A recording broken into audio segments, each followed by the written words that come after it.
The next piece I have to make on this thing is this top right and left corner. And a close-up of that is right there. I looked at a fairly close-up picture I had, and I made a pattern. I located the position of this square and the size of this square from the videos that I was sent by the owner of the house. It wasn't easy to get the information I needed the way I was given to try to get it, but it was doable. I looked at the videos that I was sent, and the original of this wasn't all that terribly accurate. I put a dot in the middle of that little pattern. But what I did to make this pattern was I folded a piece of paper twice, and then I cut a quarter of this out, and then I unfolded it. Typical first grade, how to make something look symmetrical. Kind of a four-sided snowflake. All right, I've got a fairly decent pattern. The circle in the middle of this pattern, kind of a pincushion type flower, I guess, kind of like the middle of the sunflower. It's got cross hatching on it, and basically this is the diameter that I was given in the dimensions that I was sent, the videos. There's a crisscross effect in the points of these leaves right down the middle. If I can hold my ruler straight. What I'll do is make the middle circle the pincushion, and then I'll come back with these. There's a crease, kind of it sort of V's down into the middle, and it comes out from there. Something like this that's real repetitive. Each quarter, each quadrant of that thing is pretty much identical to the other, so you just get to where you get a feel for how it's done. So now I've got to look at my phone and my pictures that I've taken to get an idea of how deep the pincushion is. So what I'll do is pick out the best view I've got of it, which is probably that, and just keep that phone handy while I'm making this. Here we go.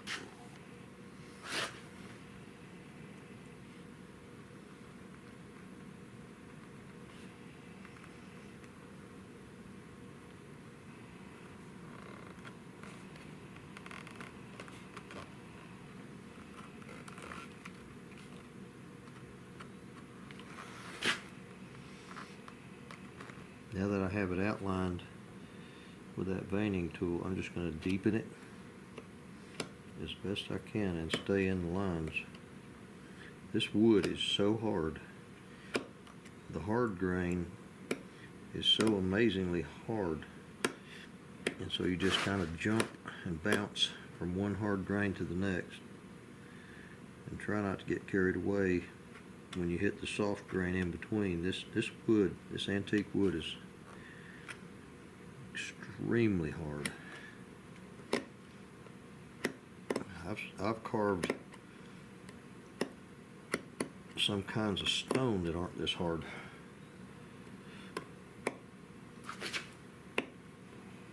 This particular piece of wood is so hard, it doesn't matter what shape tool you're using,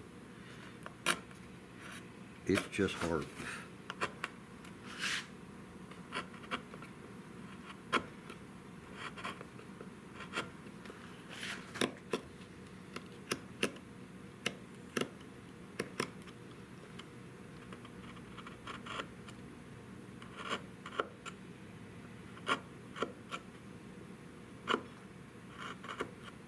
Alright, I've got that cleanly down to about 3/16 deep all the way around. Nice clean seam around that level. Now I'm going to round it off. Just It's not a total round, it's just kind of dome on top, but there is a square edge. There is a square edge that goes down to that bottom. You can see it on the picture.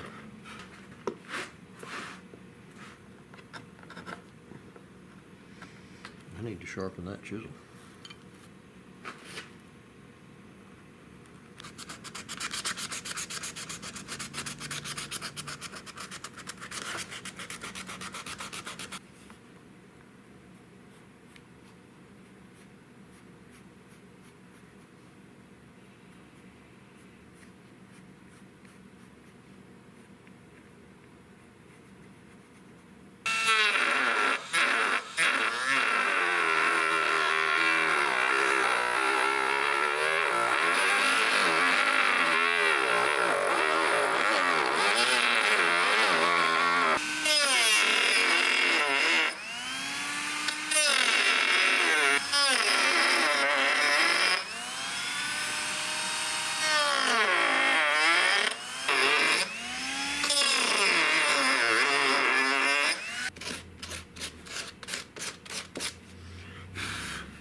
Something like that,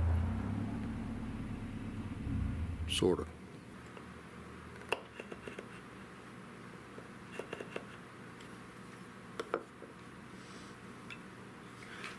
Each one of these, the flower that goes out to the corner, the leaf that goes out to the corner has a dip.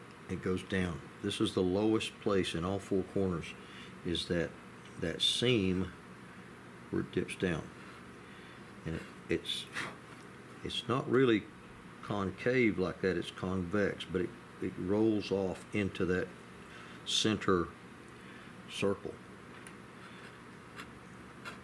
But it starts from this little valley. It's like a little valley that goes down into that sharp corner.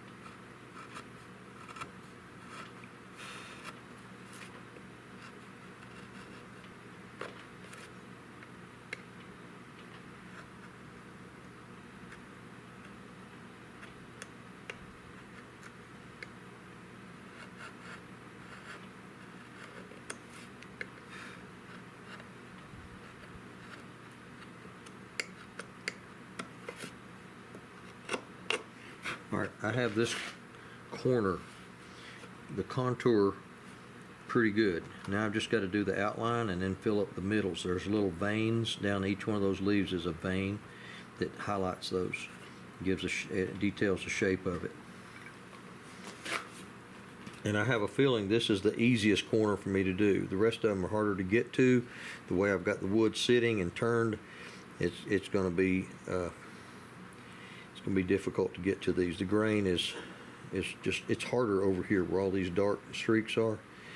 This is the softest corner of the wood, so I started in the easiest place to get used to it.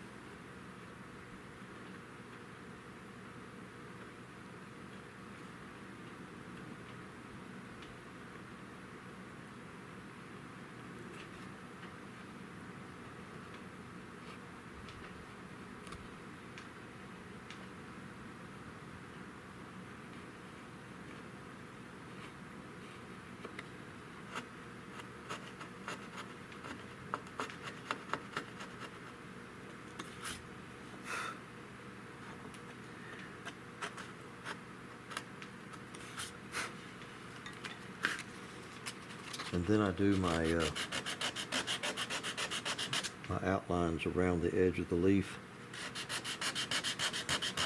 When you're cutting with the grain, you can sort of take a veiner and just outline that, but up here on this side you're cutting across the grain. I'm literally having to take a straight chisel and just punch straight down like a stencil, almost like a it's just wood is so hard you just can't cut it cross grain.